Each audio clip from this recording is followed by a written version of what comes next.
රටට මොකද වුනේ? නවකවාදය කියන එක ගැන අපි ඉතාමත්ම තදින් පෙනී ඉන්න ඕනේ. ඒක තුරන් කරන්න ඕනේ. ඒක ආයේ වාදයක් නෑ. ඒක මේ විශ්වවිද්‍යාල පද්ධතියටම ලොකු කැලලක්. රටට මොකද වුනේ? උපාධිය පැත්තකට දාලා පූර්ණ කාලීනව ශිෂ්‍ය ව්‍යාපාර ඉඳගෙන සමාජවාදී ශිෂ්‍ය සංගමේ අපි මේ මොකද කරන්නේ?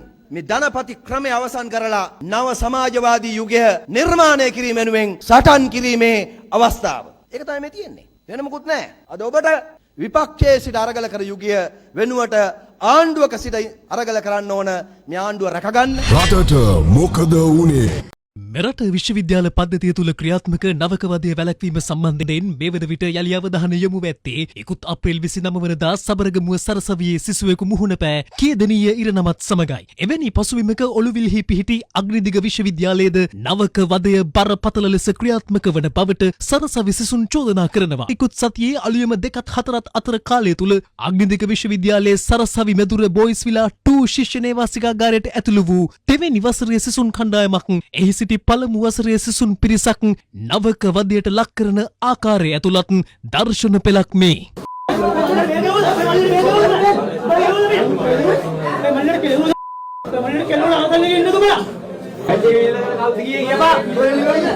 එම නවකවාදී අතරතුර තෙවැනි වසරේ සිසුන් විසින් පළමු වසරේ සිසුන් කිහිප දෙනෙකුට පහර දී තිබූ අතර එහිදී එක් සිසුවෙකුගේ කනට දැඩි තුවාල සිදු ඇති බවද එම සිසුන් පවසනවා. පසුව අදාළ සිසුවා අක්කරේ පත්තු මූලික රෝහලට ඇතුළත් වී ප්‍රතිකාර ලබාගත් බවයි අගතියටපත් සිසුන් වැඩිදුරටත් සඳහන් කළේ. රටට මොකද වුනේ?